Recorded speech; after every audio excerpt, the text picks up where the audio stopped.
वज़ीर-ए-आज़म नरेंद्र मोदी ने आज अपने मन की बात प्रोग्राम में एक बार फिर खुद कफील भारत के अज़्म को दोहराया। आत्मनिर्भर भारत अभियान के तहत नौजवानों से अपील की है कि वो मुल्क में ही बनाएंगे नए गेम्स। वज़ारत दाखिला ने अनलॉक 4 के लिए जारी की रहनुमा हिदायत। मरहलेवार तरीके से चलेंगी मेट्रो रेल।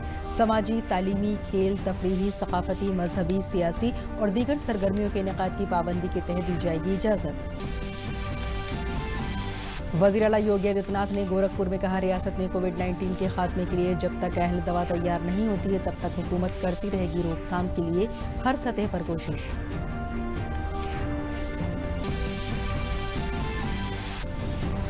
और आज रियासत में गमगीन माहौल में यौम आशूरा मनाया जा रहा है। हजरत इमाम हुसैन और उनके साथियों की करबला में शहादत की याद में मनाया जाता है मुहर्रम। वज़ीर आज़म ने कहा, इमाम हुसैन के लिए इंसाफ और सच्चाई के अक़दार के ज़्यादा कुछ भी अहम नहीं था। आदाब, मैं हूं ज़ेबा शाह और अब खबरें तफसील से। वज़ीर-ए-आज़म नरेंद्र मोदी ने आज अपने मन की बात प्रोग्राम में एक बार फिर खुद कफील भारत के अज़्म का इजहार किया। हर बच्चे की ज़हनी तरक्की में बेहद अहम रोल निभाने वाले खिलौनों पर बातचीत करते हुए वज़ीर-ए-आज़म ने कहा कि भारतीय खिलौनों के लिए अब लोकल से वोकल होने का वक्त आ गया है। वज़ीर-ए-आज़म ने आत्मनिर्भर भारत अभियान के तहत नौजवानों से अपील की है कि वो मुल्क में ही नए नए गेम्स बनाएं।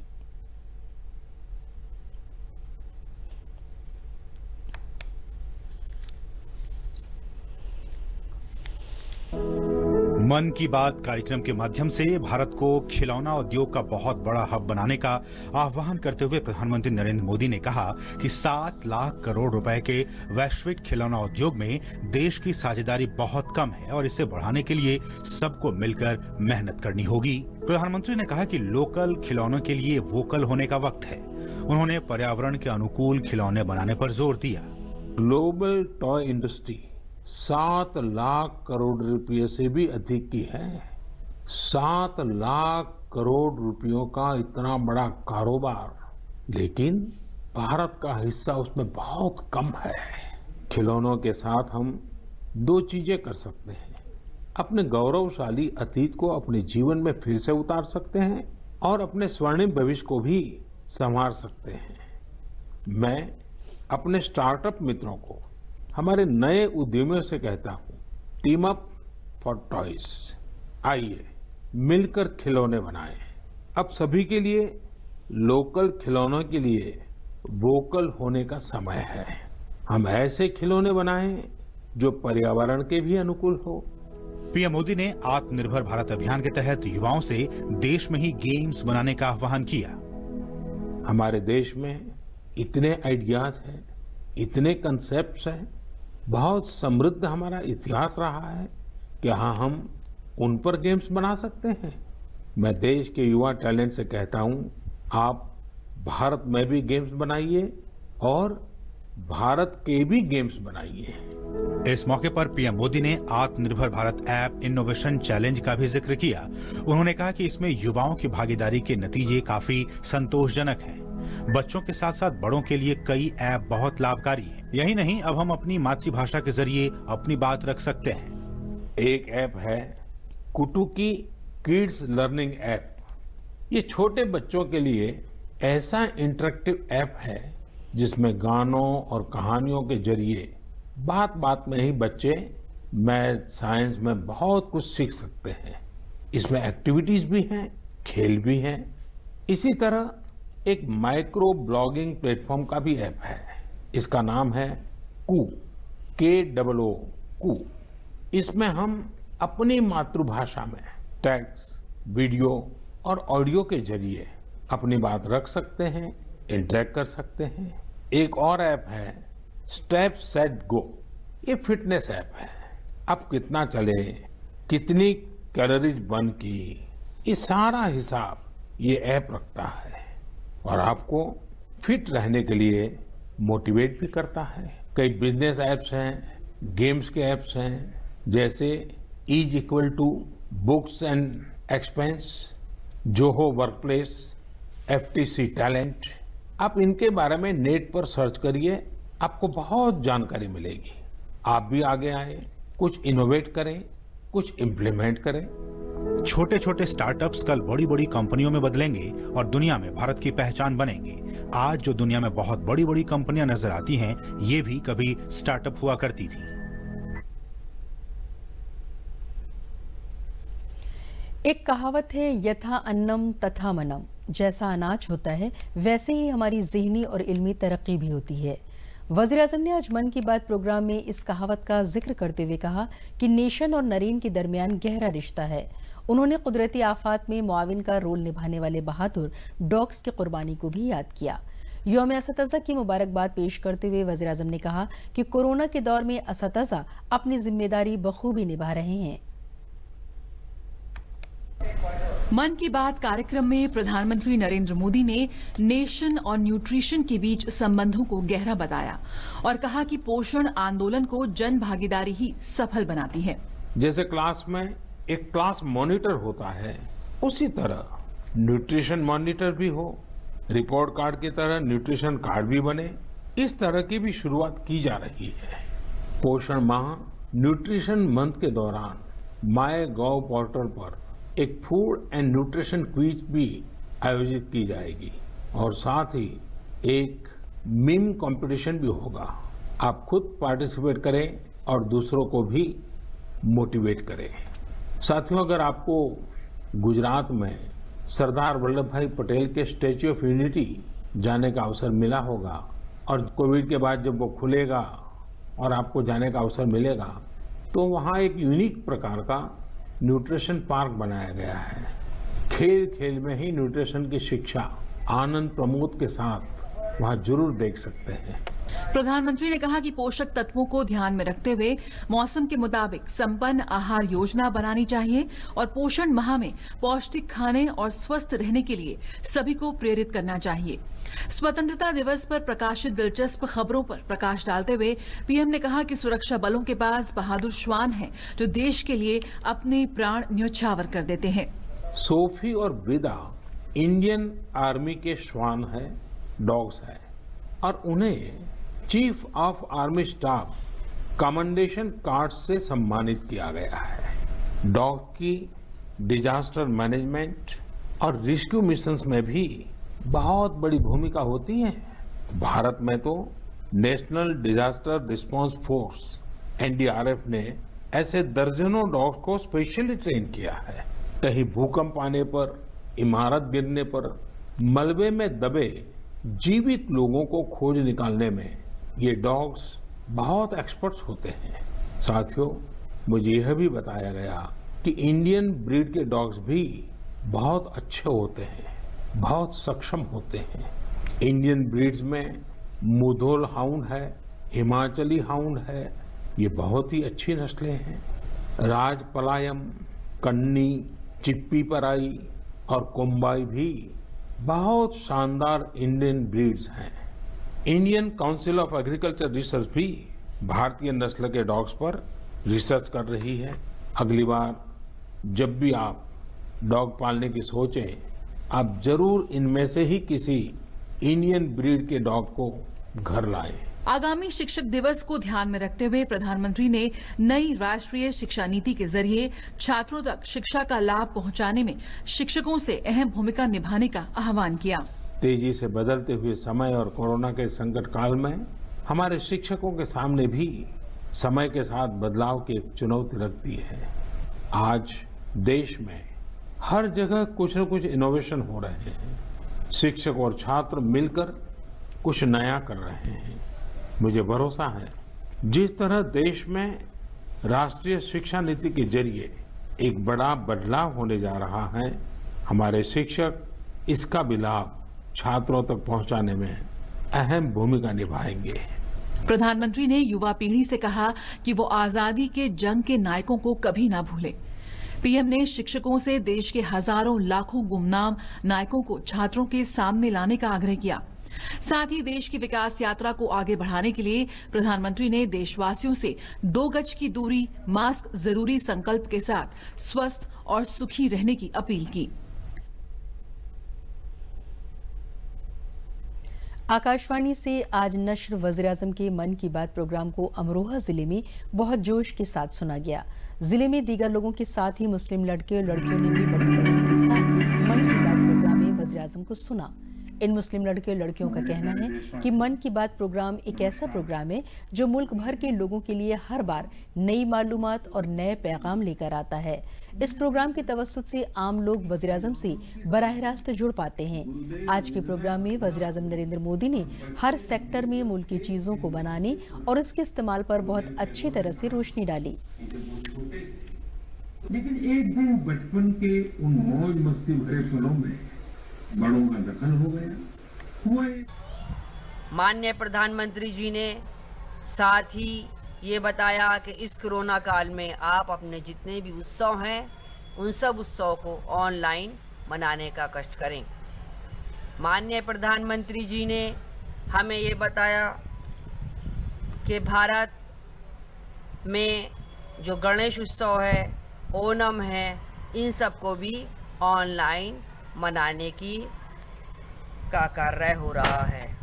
उन्होंने प्रत्येक क्षेत्र में मेड इन इंडिया प्रोडक्ट्स को बढ़ावा दिया, चाहे वो भारतीय खिलौने हों या आईटी सेक्टर में बने भारतीय ऐप्स हों, जैसे math science, who and ask सरकार, जो भारत की उन्नति में सराहनीय प्रयास हैं।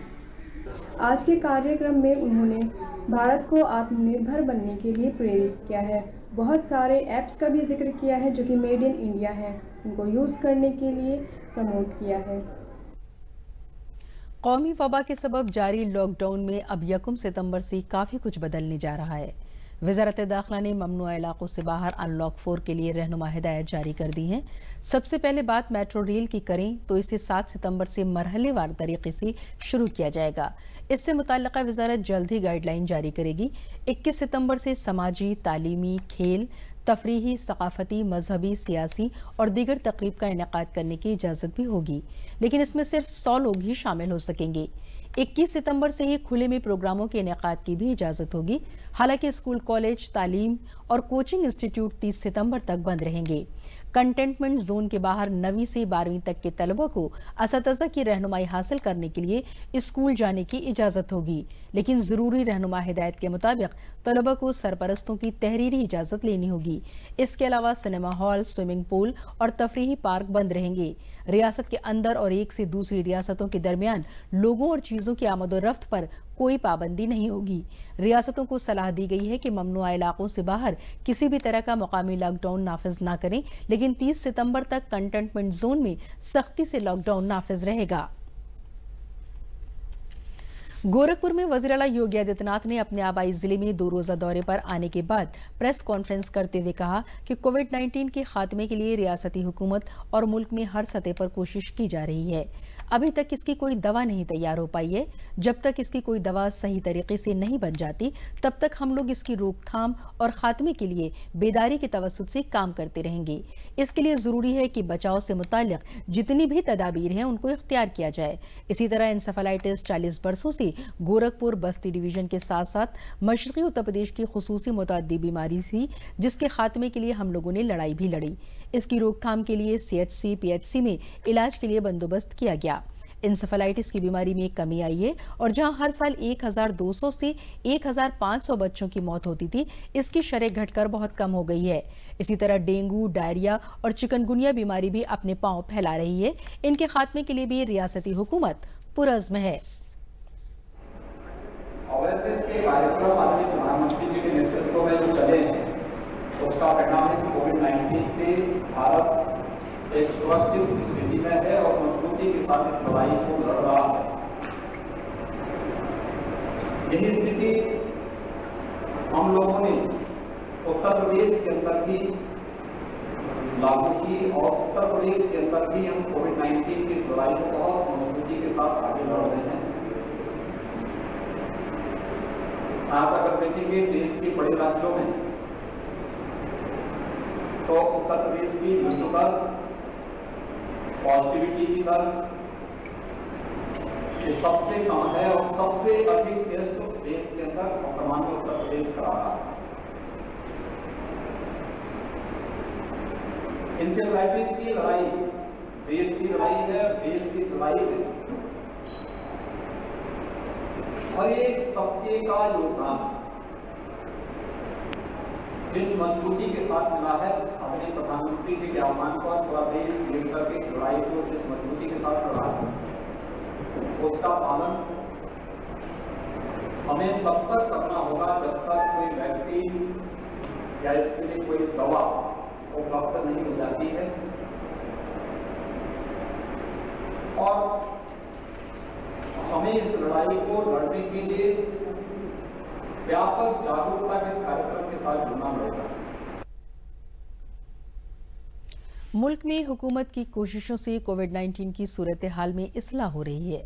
वजारत सेहत के मुताबिक मुल्क में कोविड-19 से रिकवर होने की शरह 76.61% हो गई है, जबकि कोविड-19 से शरह अमवात में मुसलसल कमी हो रही है, जो 1.79% हो गई है। गुज़िश्ता 24 घंटों में मुल्क में कोरोना से मुतासर कुल 64,935 लोग सेहतयाब हो चुके हैं। मुल्क में अब तक कुल 27,13,933 लोग कोरोना को शिकस्त दे चुके हैं। इसके साथ ही गुज़िश्ता 24 घंटों में 10,55,000 से ज्यादा लोगों का टेस्ट किया गया। एडिशनल चीफ सेक्रेटरी दाखिला और इत्तलात अवनीश अवस्थी ने आज प्रेस कॉन्फ्रेंस करके कहा कि वज़ीर आला योगी आदित्यनाथ ने आज गोरखपुर मंतक़े का जायजा लिया है और अवामी नुमाइंदों के साथ मीटिंग भी की। उन्होंने कहा कि वज़ीर आला की जानिब से मुसलसल सैलाब और बांधों की निगरानी करते हुए कार्रवाई करने की हिदायत दी गई है। सैलाब राहत के लिए 24 घंटे आफात मैनेजमेंट का कंट्रोल रूम खुला हुआ है। ग़िज़ाई और राहती अशिया की तकसीम की जा रही है। सैलाब से अब तक 16 जिला मुतासर हैं। पलिया कला में शारदा नदी, सरयू नदी, एलगन ब्रिज, बाराबंकी और तुर्तीपार बलिया में खतरे के निशान से ऊपर है। हर जनपद में जहां भी बाढ़ है, वहां के जनप्रतिनिधि खुद स्वयं जाकर मौके पर जो है बाढ़ सामग्री का, राहत सामग्री का वितरण कर रहे हैं।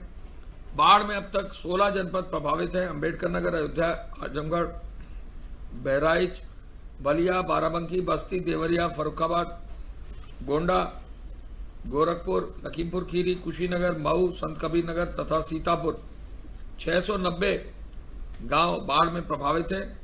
299 गांव अब केवल महरूम हैं और जलमग्न हैं। ये संख्या घट रही है।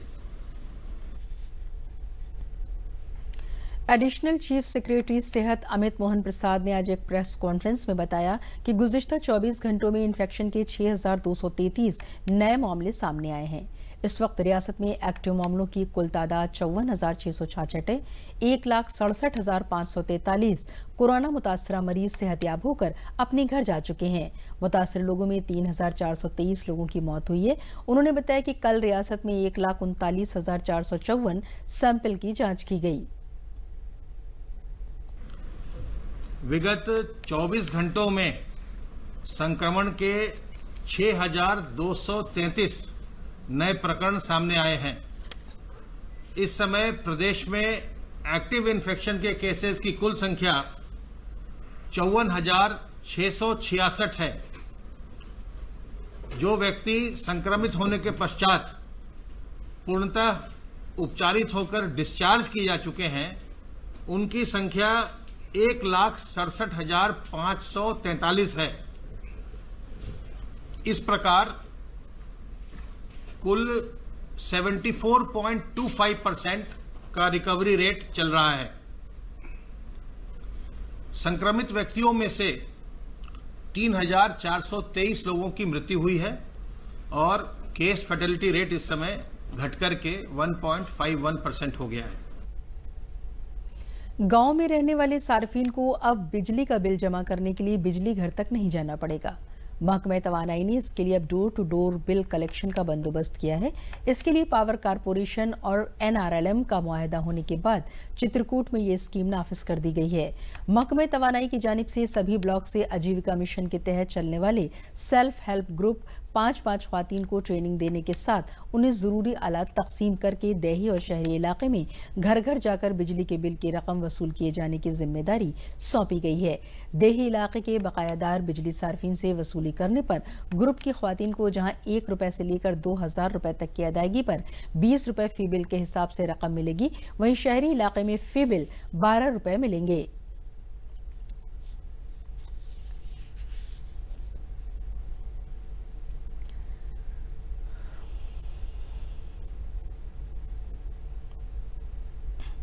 बिजली सखी की आप प्रशिक्षण में आए थे हम लोग, जिसमें हमें ये मशीन मिली है और आज से हम काम स्टार्ट करेंगे अपना। बिजली का बिल हम जमा करवाया करेंगे अपने गांव में। इसमें हमें बिजली का बिल जमा करवाना, ये तो जितना हम काम कर लेंगे उतना हमें फायदा है। घर बैठे का काम है हम लोगों के लिए। अपना काम किए और जाके टाइम निकाल के 10 दिन के बीच में अपना जितना हम एडजस्ट कर सकें। कि हमारे यहाँ पे एक नई स्कीम शुरू की गई है, जिसमें स्वयं सहायता समूह की जो महिला ग्रुप हैं उन पे बिजली का बिल जमा कराने के लिए व्यवस्था की गई है। और ये महिला ग्रुप अपने अपने एजेंट के रूप में एनरोल कर दिए गए हैं और ये अपना वॉलेट भी चार्ज करा लिया है इन्होंने। और ये घर घर जाकर गांव में भी और शहर में भी विद्युत के बकाया बिलों को जमा कराने का कार्य करेंगे। इससे एक तो रोजगार उत्पन्न होगा, महिलाओं को रोजगार मिलेगा और उनको प्रत्येक बिल जमा करने पर 20 रुपये का कमीशन मिलेगा, जिससे प्रेरित होकर वो अधिक से अधिक कार्य करेंगी। इससे उनको फायदा होगा और विभाग को भी अपना जो राजस्व वसूली है उसका फायदा होगा। यूपीपीसीएल एवं एनआरएलएम के सहयोग से हमारी ग्रामीण क्षेत्र में जो बिजली बिल जमा करने की स्कीम है तो हमारी स्वसहायता समूह की दीदियों के माध्यम से किया जाएगा। उसी के तारतम्य में आज हम करबी विकास खंड एवं पहाड़ी विकास खंड की 5-5 दीदियों को बुला के उनको एजेंट बनाने की प्रक्रिया की, उनको पूरा प्रशिक्षण दिलाया गया, उनको मशीनें, प्रिंटिंग मशीन, डिवाइस उपलब्ध कराई गई हैं। इस काम के लिए दीदी यदि ग्रामीण क्षेत्र में बिल जमा करती तो 1 रुपये से लेकर 2000 तक का बिल जमा करती तो उसके लिए 20 रुपये उसको कमीशन मिला जाए। और यदि 2000 के ऊपर का है तो उसको परसेंटेज के रूप में 1% कमीशन मिलेगा। इसी तरह शहरी क्षेत्र में यदि दीदी बिल जमा करती तो 2000 तक के रुपए के लिए 12 रुपये दिया जाएगा। इसके लिए हमारी दीदियों को कम से कम एक अपने घरेलू कामकाज के साथ में उनको कुछ आयवर्धन गतिविधियाँ आयवर्धित होगी उनकी। आलमी वबा कोविड-19 के सबब जारी जंग में भारतीय महकमे डाक भी शामिल हो गया है। महकमे डाक की जानिब से सार्फिन को बीमारी से लड़ने की ताकत फराहम करने वाली सस्ती आयुर्वेदिक दवाएं इम्यूनिटी बूस्टर को काउंटर से मुहैया कराया जा रहा है। डाकघर से मिलने वाली दवाओं में सबसे ज्यादा मांग गिलोय की घनवटी, मधुशून्य चूर्ण, आयुष क्वाथ काढ़ा की है। इसके अलावा डाकघर से ग्राम उद्योग की चीजों में सैनिटाइजर और शैम्पू की भी फरोख्त की जा रही है। वहीं लोगों का कहना है कि डाकघर से मिलने वाली आयुर्वेदिक दवाएं बाजार के मुकाबले सस्ती और अच्छी हैं। महकमे डाक के सीनियर डॉग सुपरिटेंडेंट चंद्रपाल ने बताया कि ये दवाएं मंतके में मुरादाबाद के अलावा अमरोहा और रामपुर की मेन डाकघर में लोगों को मुहैया कराई जा रही हैं। जल्द ही मंतके के सभी डाकघरों में लोगों के लिए ये मुहैया होंगी।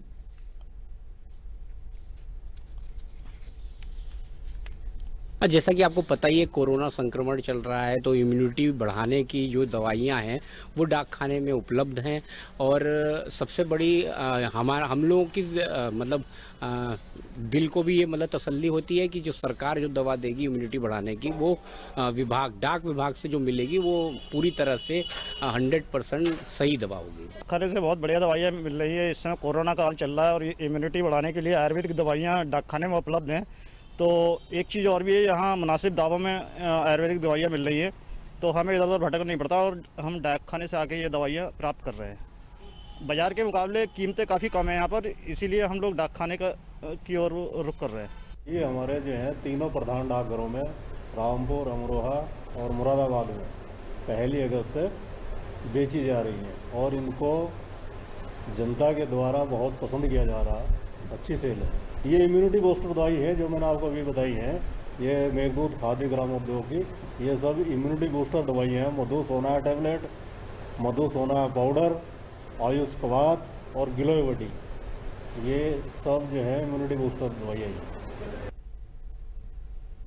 मथुरा में मालगाड़ी के 4 डिब्बे पटरी से उतर गए हैं। इस हादसे में कोई जानी नुकसान नहीं हुआ है। दिल्ली की तरफ से लोहे की चादरों के रोल लेकर जा रही मालगाड़ी के 4 डिब्बे इतवार की सुबह आंजनी और छगेड़ा के दरमियान पटरी से उतर गए। ट्रेन में रखे लोहे की चादरों के कुछ रोल दूसरे ट्रैक पर गिर जाने की वजह से अप और डाउन रूट पर रेल ट्रैफिक मुतासर हो गया। जंक्शन पर खाड़ी कोटा जनशताब्दी ट्रेन को रोक दिया गया। वहीं दिल्ली से आ रही मंगला एक्सप्रेस को कोसी रेलवे स्टेशन पर रोका गया। करीब 1.5 घंटे के बाद मंगला एक्सप्रेस को पलौल, गाजियाबाद और टोंडला के रास्ते आगरा के लिए रवाना किया गया। वहीं कोटा जनशताब्दी को अलवर के रास्ते दिल्ली के लिए रवाना किया गया।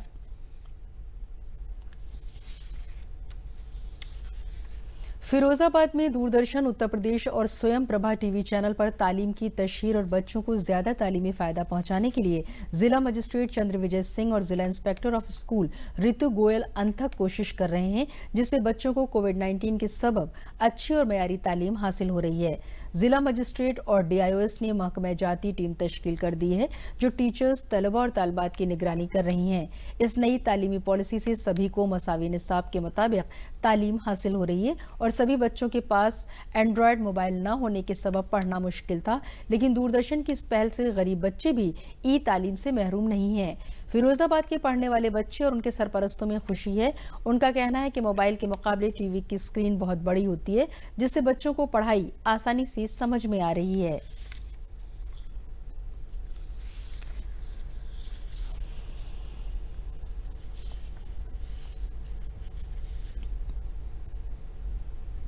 ई लर्निंग और डिजिटल माध्यम से कैसे बच्चों को पढ़ाई करनी है, उसके संबंध में दिशा निर्देश दिए गए हैं।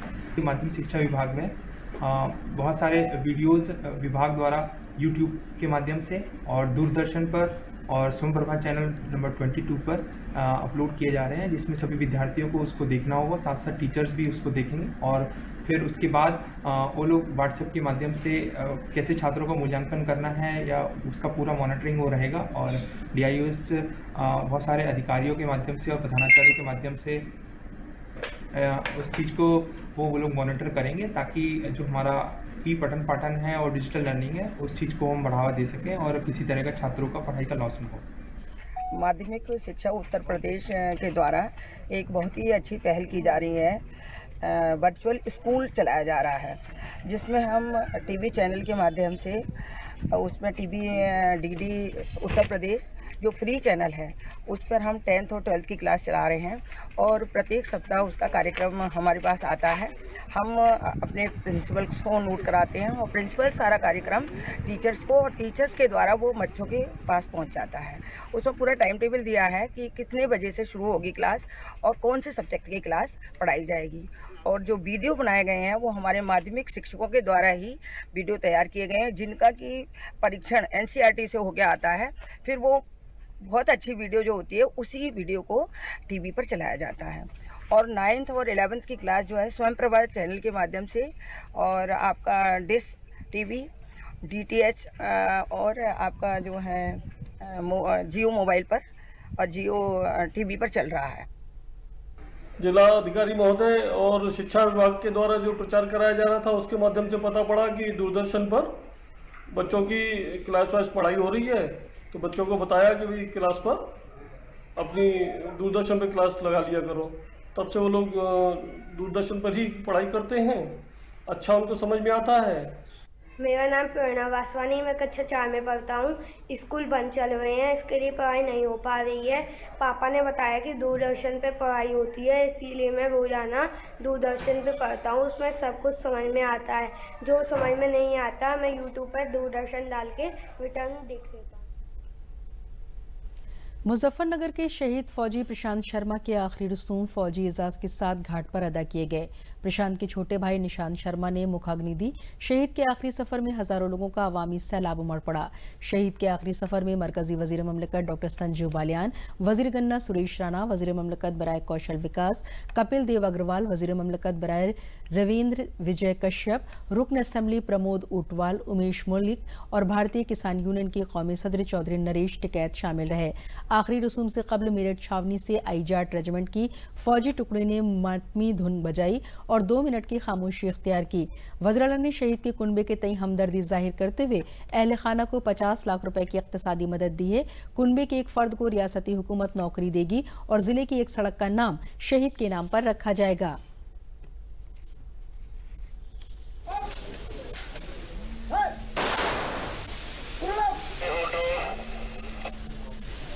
जाबाज सैनिक शहीद प्रशांत शर्मा जी को उत्तर प्रदेश सरकार की ओर से, माननीय मुख्यमंत्री जी की ओर से, अपनी ओर से विनम्र श्रद्धांजलि अर्पित करता हूं